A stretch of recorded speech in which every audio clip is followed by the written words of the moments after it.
Good morning, good afternoon, good evening, depending on where you're watching me from.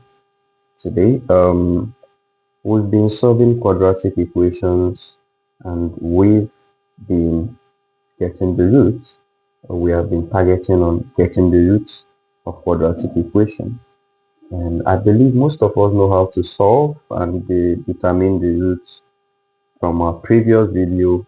But then, have you ever thought of a situation whereby you are given the roots of a quadratic equation and you are asked to determine the equation, the original equation that gave you that root? Have you ever thought of that? Can I actually use the same roots that I determine to to solve back and construct the original equation that gave me that root? Yes, it's very possible, no matter the root. All right. So this brings about this topic, construction of quadratic equation with given roots. All right. So this is what we are going to be practicing today.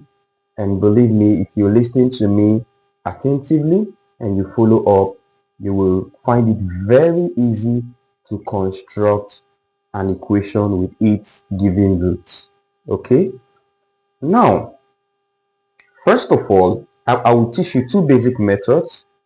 The first method, remember from our previous video, we were able to determine that alpha and beta are two distinct roots, right? So we can say that x is equal to beta.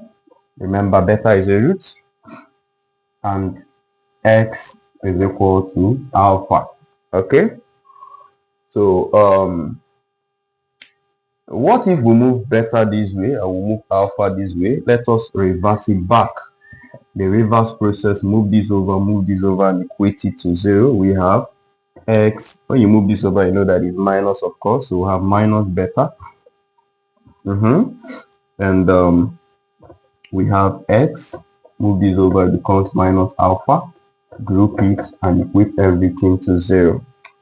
Right? We are trying to get the reverse process, assuming that alpha and beta are the roots of a quadratic equation. So moving this back, that's the reverse process. So what we need to do right now is to use this and multiply this, right? So now, x times x will give you x squared.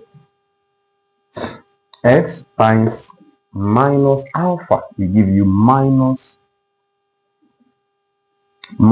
x alpha. Are we there? X times minus alpha gives you minus x alpha.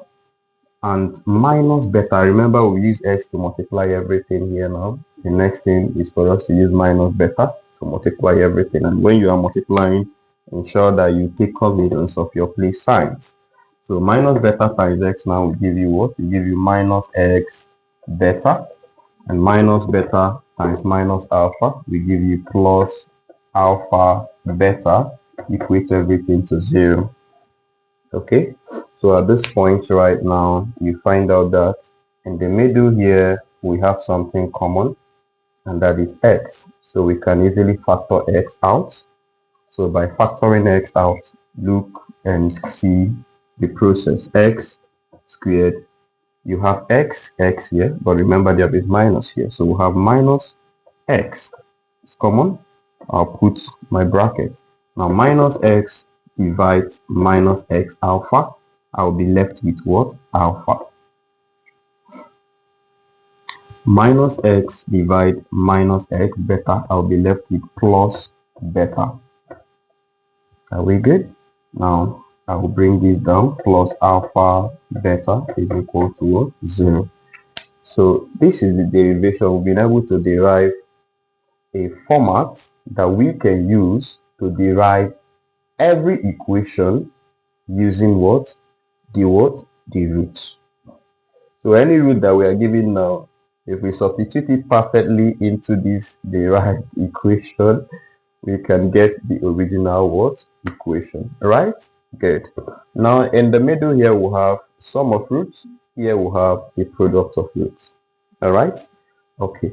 So now this formula now have it on your head that x squared minus x bracket alpha plus alpha beta is equal to 0 can be used in deriving an original equation with the given roots. I will show you how we can achieve this. Let me clear here. Now let me introduce a root. A, assuming we are given, let me start with a simple root, assuming we are given 2 and 5. Then we are asked to determine the root, to construct the equation using these two given roots. To construct the original equation using these two given roots. That is when this comes in place, right? Good. We remember our formula that says x squared minus x bracket alpha plus beta is equal to what? To 0. Okay? Now, this right now, remember that alpha will represent the first root and beta will represent the second root. I repeat, alpha will represent the first root and beta will represent the second root. So it's very simple and sweet. All we need to do is wherever we see alpha, put 2. Wherever you see beta, put 5. So let me now say my alpha will be representing 2, while my beta representing what? 5.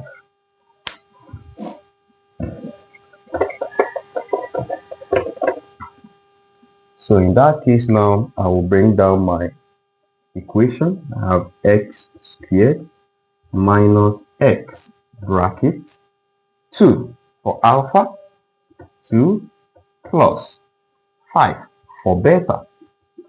I will enclose it. Okay, and plus alpha beta. What is my alpha? 2 bracket. What is my beta? 5. Because alpha beta means products, right? And I will remember to add my what equal to 0. Okay, so with this right here, what we need to do, first of all, deal with what we have inside the bracket, which is 2 plus 5. So we have x squared minus x bracket 2 plus 5 will have what? 7. And 2 times 5 will have what? 10 is equal to 0. Right? Good. So working up together, minus x times 7 will give you what? It will give you minus 7x. So x squared, this multiply gives you minus 7x plus 10 is equal to 0. Very simple. We've been able to derive the equation that gives us what? This root. So from this root now, we've been able to derive the original equation. And the original equation is x squared minus 7x plus 10 is equal to 0. It's very simple. Very, very simple. Okay. Now you can also use this thing to run a check after solving a quadratic equation and then determine the root. You can use this formula to run a check to really know that that root, whether it's going to give you the original equation that you solved. If it didn't give you the original equation, then you are wrong. I'll teach you another simpler method for doing this. Okay, but I believe you've been able to understand this. Now, let me give you another method.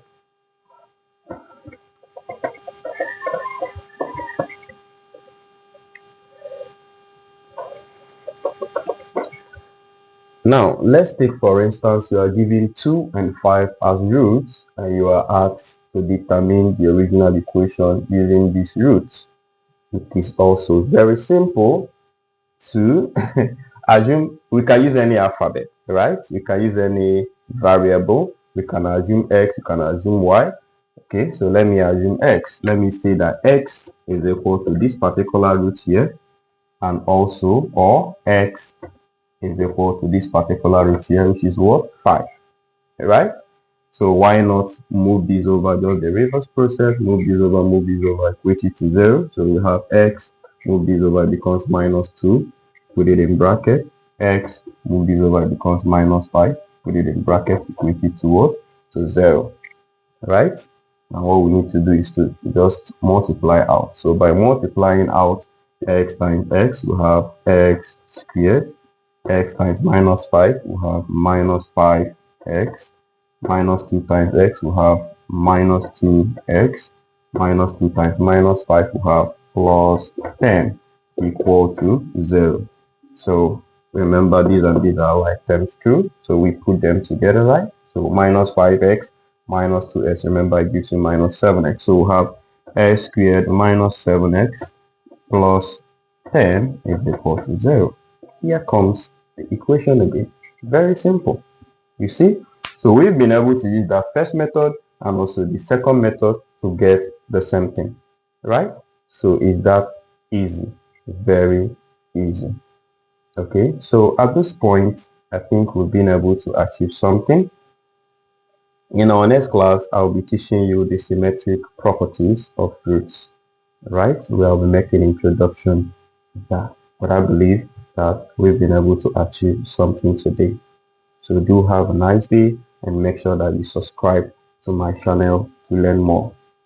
Thank you.